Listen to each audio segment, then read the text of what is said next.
1절부터 14절까지 마태복음 14장 1절부터 14절까지를 한 목소리로 봉독하겠습니다. 예수께서 성전에서 나와서 가실 때 제자들이 성전 건물들을 가리켜 보이려고 나오니 대답하 이르시되 너희가 이 모든 것을 보지 못하느냐. 내가 진실로 너희에게 이르노니 돌 하나도 돌 위에 남지 않고 다 무너뜨려지리라. 예수께서 감람산 위에 앉으셨을 때 제자들이 조용히 와서 이르되 우리에게 이르소서 어느 때 이런 일이 있겠사오며 또 주의 임하심과 세상 끝에는 무슨 징조가 있사오리까. 예수께서 대답하여 이르시되 너희가 사람의 미혹을 받지 않도록 주의하라. 많은 사람이 내 이름으로 와서 이르되 나는 그리스도라 하여 많은 사람을 미혹하리라. 난리와 난리 소문을 듣겠으나 너희는 삼가 두려워 말라. 이런 일이 있어야 돼 아직 끝은 아니니라. 민족이 민족을 나라가 나라를 대적하여 일어나겠고 곳곳에 기근과 지진이 있으리니 이 모든 것은 재난의 시작이니라. 그때 사람들이 너희를 환난에 넘겨주겠으며 너희를 죽이리니 너희가 내 이름 때문에 모든 민족에게 미움을 받으리라. 그때 많은 사람이 실족하게 되어 서로 잡아주고 거짓 선자가 많이 일어나 많은 사람을 미혹하겠으며 불법이 성함으로 많은 사람의 사랑이 식어지리라. 그러나 끝까지 견디는 자는 구원을 얻으리라. 이 천국 복음이 모든 민족에게 증언되기 위하여 온 세상에 전파되리니 그제야 끝이 오리라. 아멘. 네, 오늘은 마태복음 24장 1절부터 14절까지 말씀을 통해서 주의 임하심과 세상 끝에 관한 징조, 세상 끝의 징조에 관한 말씀을 전하도록 하겠습니다. 먼저 오늘 이 말씀을 오늘 이렇게 시작됩니다. 예수께서 성전에서 나와서 가실 때, 물론 오늘 예수님이 이 세상 끝과 주의 임하심과 세상 끝에 관한 이 징조에 관한 말씀은 한 장소는 오늘 통계에 나왔지만 3절에 나오는 감람산에서 말씀하셨다고 하고 있습니다. 사실은 이 성전에서 감람산까지 거리가 불과 기드론 골짜기 지나듯 내리막 갔다 오르막 가는 그런 면이 있어서 그렇지 그렇게 긴 거리는 아닙니다. 그냥 보이는 그냥 이렇게 보면 돌아보면 보이는 그런 거리인데 골짜기를 지나야 돼서 거리가 좀 되긴 합니다만 그렇게 멀지 않은 거리입니다. 근데 오늘 이 말씀이 주의 임하심과 세상 끝에 대한 이 징조를 예수님이 왜 말씀하셨죠? 항상 예수님이 보면은 성경에 어떤 모양으로든지 누군가 문제 제기를 했을 때 그 문제 제기를 통해서 예수님이 답변하는 형식으로 예수님이 진리에 대해서 말씀하는 면들을 우리가 많이 봤습니다. 오늘 주님의 임하심과 세상 끝에 관한 징조도 제자들이 질문을 해서 이제 제자들이 이런 질문을 하지 않았으면 오늘 마태복음 24장이라는 말씀도 기록될 일이 없었을 겁니다.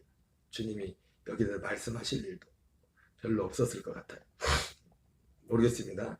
주님이 질문 안 했어도 말씀하셨을지 모르겠지만 어쨌든 오늘 이 주님의 임하심과 세상 끝에 대한 이 징조에 관한 이 말씀은 제자들의 어떤 질문으로부터 시작된 것을 보게 되는데 그 이전에 제자들이 질문하기 전에 주님의 임하심과 세상 끝에 대한 그 질문을 하기 전에 오늘 1절, 2절에 중요한 그 단서가 나옵니다. 왜 제자들이 그 질문을 하게 되었는가? 오늘 말씀은 1절, 2절에 예수님께서 성전에서 나와서 가실 때 이렇게 말씀하고 있습니다. 아마도 예수님이 육체로 오셔서 이 성전에서 들어간 일은 이 본문이 마지막이었을 것 같습니다. 성경 기록상 마지막 성전에 있다가 마지막에 이제 성전에서 나가실 때, 성전에서 나와서 가실 때, 이 짧은 이 문장 속에 많은 의미들이 기록되어 있죠. 특별히 예수님이 이 성전을 이제 떠나가실 때, 성전을 떠나가실 때, 그 떠나가실 그때에 이 우리 어제 봤지만 마지막 말씀이 뭐였습니까? 예루살렘아 예루살렘아 선자들을 죽이고 네게 파송된 자들을 돌로 치는 자여 암탉이 그 새끼를 날개 아래 모음같이 내가 내 자녀를 모으려 한 일이 몇 번이다냐. 그러나 너희가 원하지 아니하였도다. 보라 너희 집이 황폐하여 버려진 바 되리라. 내가 너희에게 이르노니 이제부터 너희는 찬송하리로다. 주의 이름으로 진리해야 할 때가 나를 보지 못하리라 하신다. 마지막 예수님이 이 땅의 지상에서 육을 입고 오셨던 예수님이 마지막 성전 출입이었습니다. 마지막 성전에 들어갔고 성전에서 말씀하셨고, 그리고 마지막 이제 성전을 이제 더 이상 그 뒤에 이제 성전에 들어가는 내용이 이제 없어요. 성전을 나와가지고 다 진행돼. 곧 이제 또 이제 잡혀서 이제는 십자가 달리는 그런 상황으로 가게 되는데, 그 마지막 성전을 떠날 때, 어떤 면은 지금 그 예루살렘이 이제 황폐해질 것이다. 그렇게 말씀을, 그 예루살렘이 황폐해진다는 결국 또 성전이 결국 황폐해지죠. 성전이. 그것은 결국 AD 70년에 디도 장군이 와서 성전을 파괴하는 그 사건과 직결이 됩니다. 직결이. 어쨌든 그러한 상황에서 성전에서 나와서 가실 때 이제 주님 사람이 손으로 지은 성전을 허무는 그 시점, 물론 구속사적인 의미에 있어서도 이 성전이 허물어지지만은 그 성전이 타락할 대로 타락해 있었죠. 그때 제자들이 성전 건물을 가리켜 보이려고 나오니, 이 대목도 중요합니다. 근데 바로 성전에서 나가실 때 제자들이 성전 건물들을 가리켜 보이려고 나오니, 왜 제자들이 성전 건물들을 가리켜 보이려고 했을까요? 그 예루살렘 예수님 당시 성전은 헤롯 성전이었죠. 제2성전이었습니다. 제1성전은 솔로몬이 지은 성전이고, 제2성전은 스룹바벨이, 포로 귀환해서 스룹바벨이 지었죠.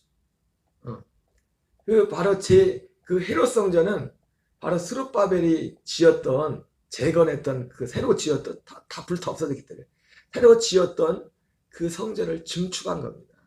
굉장히 넓게 다른, 새로 부시고 새로 지은 게 아니라, 헤롯이 우리가 요한복음 2장에 나오는 것처럼 네가 이 성전을 내가 사흘 만에 다시 세우리라 예수님이 말씀했을 때, 아니 이 성전은 헤롯이 46년 동안 지었는데 네가 뭔 저기로 사흘 만에 다시 세운다느냐, 그런 말씀했는데, 이 성전은 성전 자체로서 의미가 있지만은 헤롯이 유대인들의 마음을 사기 위해서 꽤 오랫동안, 금방 지을 수도 있지만 오랫동안 지었고 또 굉장히 화려하게 지었습니다. 화려하게. 아마 그 성전이 파괴되지 않고 그대로 남아있다면 지금까지 아마 지금도 이스라엘에 관광객들이 많이 가겠지만 그 성전 건물 하나를 보려고, 그거 하나 때문에도 사람들이, 굉장히 많은 사람들이 예루살렘을 찾아갈 것입니다. 왜냐하면 우리도 뭐 잠깐 가서 보고 왔지만은 헤롯은 성경에는 뭐 헤롯이 어떤 정치적인 종교적인 그런 면에 있어서 영적인 면에서 등장하지만 성경 밖에서 헤롯은 대단한 건축가였습니다.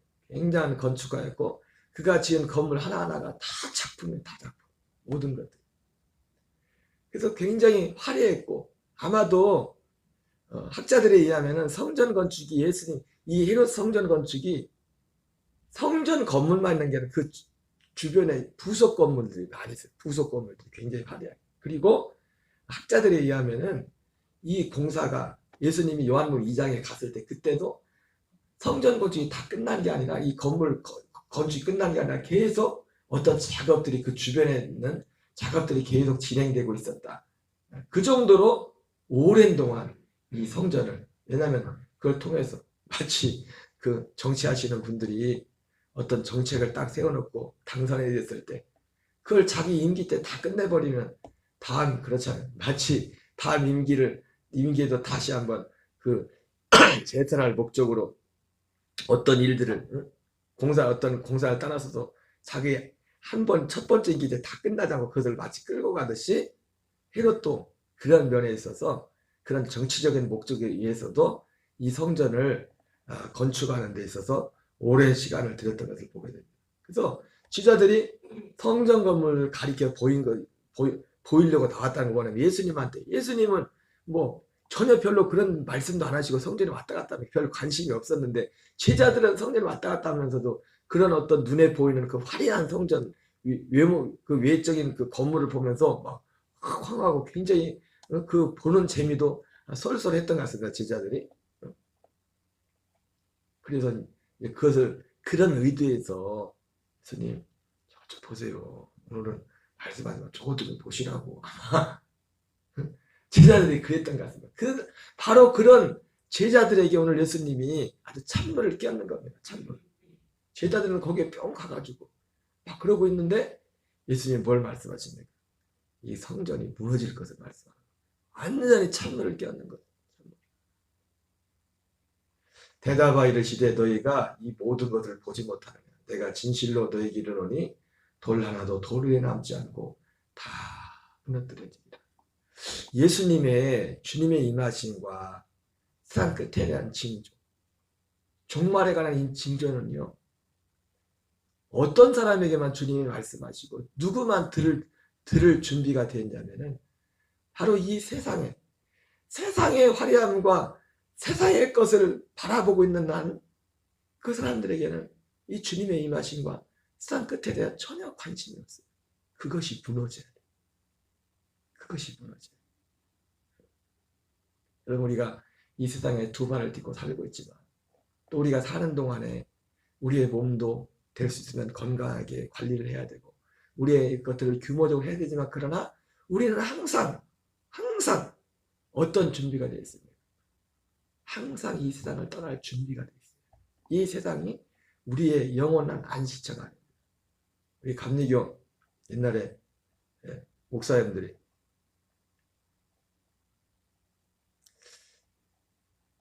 하셨던 말씀 중에, 목사님들은 항상 몇 가지 준비해야 되는데 항상 어디를 가는지 설교할 준비가 되어 있어야 돼요.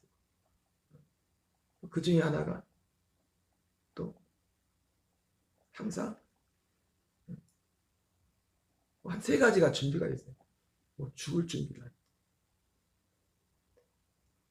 그러니까 오늘 그리고 나서 바로 성전에 나가실 때 이런 분위기입니다. 성전에서 나가실 때 제자들은 막 들어가지고 예수님 저것 좀 보십시오, 저것 좀. 지금 그런 분위기, 쉽게 말하면 저것 좀 보세요.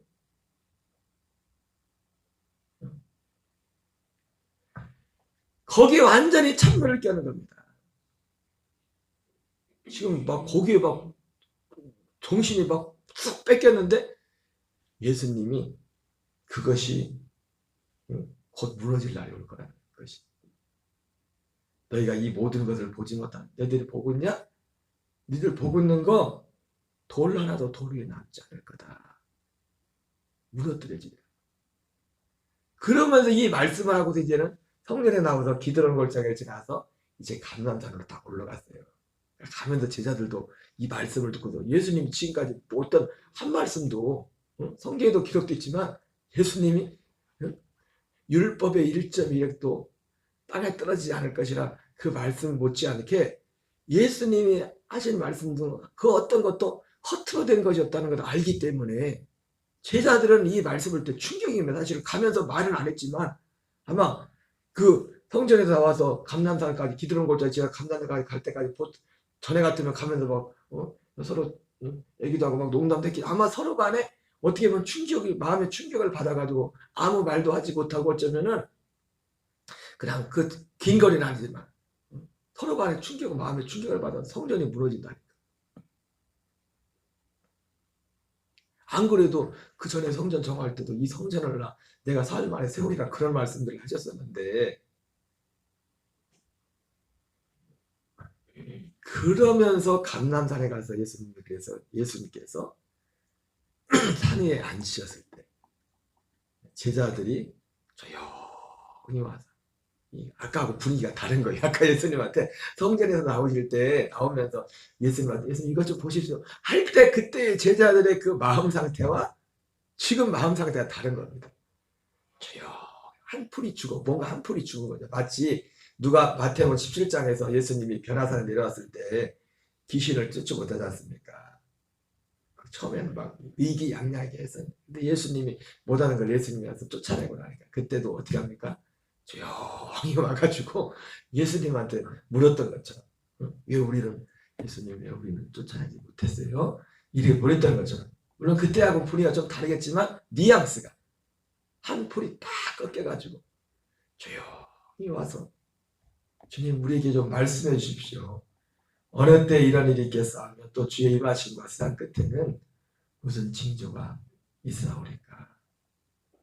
예. 여러분 세상에 대한 소망, 세상에 대한 이 소망이 무너지지 않고는 무너진 사람에게만 일자적 그것이 무너진 자에게만. 그래서 성경에도 보면 그런 말씀 있지 않습니까? 가진 자도 가지지 않은 자처럼 행동하고. 왜? 이 세상 것은 다 지나갑니다. 다 지나갑니다. 우리는 틈만 있으면 세상 것 자랑하려고 뭘 건설을 만드는데 다 지나갑니다. 자, 그래서 이런 배경에서 예수님이 이 주의 임하심과 생각에 대한 징조에 대한 그 답변이 시작됩니다. 예수님이 여기에 대해 답을 하죠. 예수께서 대답하여 이르시되 너희가 사람의 미혹을 받지 않도록 주의하라. 예. 예수님이 주의 임하심과 세상 끝에 대한 징조 중에 하나 뭐냐면 사람의 미혹이죠. 사람의 미혹. 어제 말씀드렸지만 사람이 어떻게 미혹합니까? 나는 그리스도라. 많은 사람이 내 이름으로 와서 얘기해. 나는 그리스도하여 많은 사람을 미혹하리라. 여러분 그리스도는 오직 한 분뿐이에요. 오늘 예수님 마태복음 24장에 나오지만 주의 임하심 하늘 이 끝에서 번개가 저쪽까지 번개가 번쩍인 것처럼 주님의 임하심이 그럴 것이라고 했어요. 그때 임하시는 그리스도는 이런 사람의 모습이 아니에요. 영광스러운 하나님의 아들의 부활에 하나님의 아들로서 심판자로 오시는 거예요. 근데 누가 감히 와가지고 내가 재림에서 어제도 우리 영상을 잠깐 봤지만은 영을 부활을 그 핵심이 뭐였습니까? 예수님의 부활은 영의 부활이라는 그렇게 그거 성경에 분명히 영의 부활이 아니라 몸으로 부활했고 우리도 몸으로 그렇게 부활할 것이라고 했는데 영의 부활이라고 예수님의 부활은 영의 부활이라 거짓말을 쳐가지고 그 영으로 부활한 그 부활의 영이 문선명 안에 박태선 안에 그리고 이만희 안에 시대마다 암흑의 안에 그 영이 들어왔다. 예, 부활의 영이 들어온 건 맞죠. 우리 안에도 부활의 영이 있지. 진짜 부활의 영은 우리 안에 있지. 천국 복음을 믿고 성령으로 믿음 진리의 말씀 곧 구원의 복음을 듣고 믿음으로 성령으로 인침받은 하나님의 아들들에게 진짜 부활의 영이라면 그 아들들에게 있죠. 어떤 한 특정한 한 사람에게 그 부활의 영이 있는 것이 아니라 많은 사람이 내 이름 와서 이르되 나는 그리스도하여 사람을 미혹하려 사람을 조심해 사람 진짜 사람을 조심해 사람 마귀가 하는 방법 사람을 통해서 미혹하는 사람을 통해서 어제 집사람한테 들으니까 케냐에서요 지금 난리가 났대. 케냐에서 그 어떤 사이비 종교 사이비 사람들이 지도자가 누군지 모르겠지만 어떤 계시를 받았는데 예수님을 맞이할 준비하려면 금식을 해야 돼요. 죽을 때까지 금식해야 된다 해가지고 실제로 사람들이 어느 날 막 다 사람들이 그 사이비 신자들이 막 실종이 된 겁니다. 집에서 없어지고 그래가지고 산으로 갔는데 어디 사람 보이지 않는 데 가서 금식하다가 주님을 만나 그러다가 죽은 사람 한 80명이 넘는데요. 금식하다가 그게 애적이냐 얼마 전에 이번 주에 나온 뉴스인가 봐. 이번 주. 그 경찰들이 그 사람들 잡으려고 실종된 사람 잡으려고 사람들은 안 잡히려고 왜 죽을 때까지 금식하라 죽을 때까지. 야, 그 참 희한해요, 희한해. 우리 생각으로는 도저히 이해가 안 되지만 그 지도자가 누군지 모르겠지만 많은 사람이 내 이름을 와서 이르되 나는 그리스도라 많은 사람을 미혹하리라. 난리와 난리 소문을 듣겠으나 너희는 삼가 두려워하지 말라. 이런 일이 있어야 돼. 아직 끝은 아니니라. 주님의 임하심과 산 끝에 사람의 미혹을 받지 말라. 사람의 미혹을 받지만 한 거 뭡니까? 사람의 미혹이 어느 때보다도 더 많아질 거라는 거죠. 정말 사람을 조심해요. 특별히 권위 있다고 생각하는 사람일수록 어떻게 보면 더 조심해요. 어떤 면에서, 신앙적인 면에서. 난리와 난리 소문을 듣겠으나 너희는 삼가 두려워 말라. 이런 일이 있어야 돼. 아직 끝은 아닙니다. 민족이 민족을, 나라가 나라를 대적하여 일어나겠고 곳곳에 기운과 지진이 있으니 이 모든 것은 재난의 시작입니다. 그런 재난은 사실은 어제 오늘의 일은 아니죠. 그러나 더 많은 재난. 여러분 코로나 같은 것도 우리가 상상이나 있겠습니까? 사실 이거는 어떻게 보면 맛배기. 주님이 재림 직전에 했을 그런 일들에 비하면은 이런 코로나 같은 것은 뭐 2년, 3년도 채 안 되는 그런 기간이었는데 저도 코로나 시작하면서 속으로 그런 마음이 있었거든요. 이거 사람들은 뭐 금방 끝날 것처럼 하겠지만 이거 금방 끝날 것 같지 않다. 내 마음의 시작이 그랬어요. 근데도 2년, 3년이 되니까 코로나가 실제 내 마음에 더 이거 끝나갔나 이러다가 코로나가 이런 날이 오겠나. 근데 이건 아무것도 아니라 어떻게 보면 예수님이 오실 때 이 모든 것은 재난의 시작입니다. 9절 같이 읽겠습니다. 그때 사람들이 너희를 환난에 넘겨주겠으며 너희를 죽이리니 너희가 내 이름 때문에 모든 민족에게 미움을 받으리라. 그리고 여러분 예수님이 재림 주의 임하심과 산 끝에는 어떤 일이 있냐면 잠시 동안이지만 성도들의 권세가 무너지는 데가 옵니다. 성도들이 어려움을 당하는. 어디 계시록에는 뭐 특별히 큰 만난 그 시기에 42달 동안 성도들의 권세가 무너진다고 그런 말씀도 이렇게 나오지만은 예수 믿기 정말 힘든 그런 시대가 된다는 거죠. 모든 민족에게 미움을 받으리라. 그때 많은 사람이 실족하게 되어 서로 잡아주고 서로 미워하겠으니 거짓 선자가 많이 일어나 많은 사람을 미혹하겠으며 앞에 썼던 말씀이네요. 불법의 사람으로 많은 사람의 사랑이 식어지리라. 그러나 끝까지 견디는 자는 구원을 얻으리라. 그래서 마지막 때 주의 임하시고 산 끝에는 말씀 보니까 끝까지 견디는 자가 되라. 이기는 자가 되라. 이기는 자가 되라. 사람의 미혹을 이기고 재난을 이기고 환난을 이기고 시험을 이기고. 시험은 다른 게 아니라 죄짓게 하는 거예요. 우리를 죄짓게 하는 거예요. 시험하는 거예요. 하나님이 시험하는 게 아니라 마귀가 시험하는 거예요.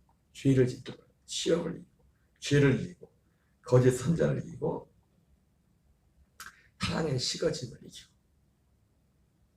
그리고 14절에 그 예수님의 주님의 임하심과 산 끝에 대한 징조에 대한 가장 명확한 사실 두 가지가 나와요. 두 가지 기준이. 그것이 첫 번째가 14절이고 두 번째 결정적인 증거가 15절이에요. 15절. 오늘은 14절까지만 읽었는데 주님의 임하심과 산 끝의 징조에 대한 가장 명확한 징조가 뭐예요?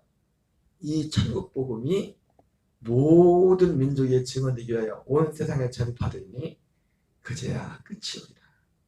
주님의 임하심의 세상 끝과 주님의 임하심의 결정적인 징조 하나가 뭐라고요?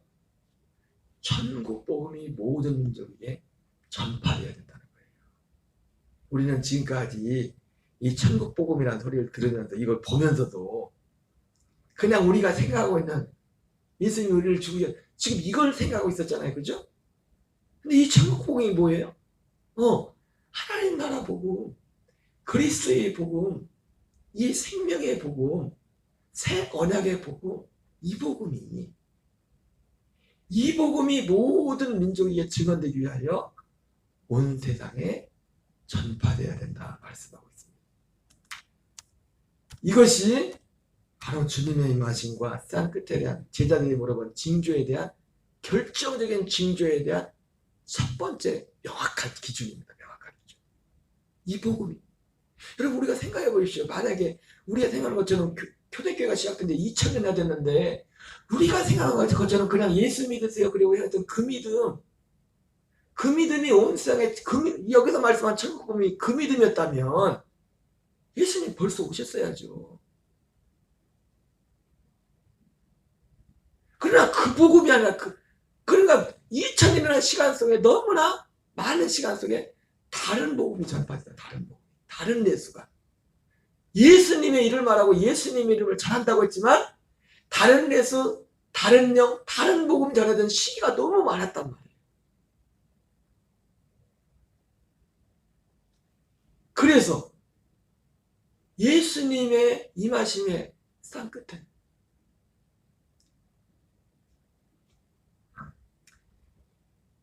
여러분 천국 복음으로 사는 사람들은 주님의 재림이 더 이상 두려움의 날이 아닙니다. 정말 천국 복음 가운데 사는 사람은요, 이 세상에서 죽는 날도 죽음의 날이 아니에요. 어떤 목사님이 그러세요? 죽음이라는 것도 살아있는 사람한테 죽음이지 죽는 당사자한테 죽음이 아니라고. 이게 왜 그러냐면 그분이 그런 말씀이에요. 자기가 예수 믿기 전에 깡패들한테 야구 방망이를 뭘 맞아서 죽었는데 죽은 게 아니더래. 몸은 딱 저는 순간에 이 몸에서 뭐가 붕 뜨더래요. 그걸 보니까 붕 뜨는 게 뭔가 봤더니 이 육체 안에 자기가 있는 영이 있던 거예요. 영이. 빵 빠져나가 붕. 그래서 분명히 자기 이 몸은 피를 흘리고 저기 쓰러져 있는데 또 하나의 자기가 그 쓰러져 있는 자기를 보고 있는 겁니다.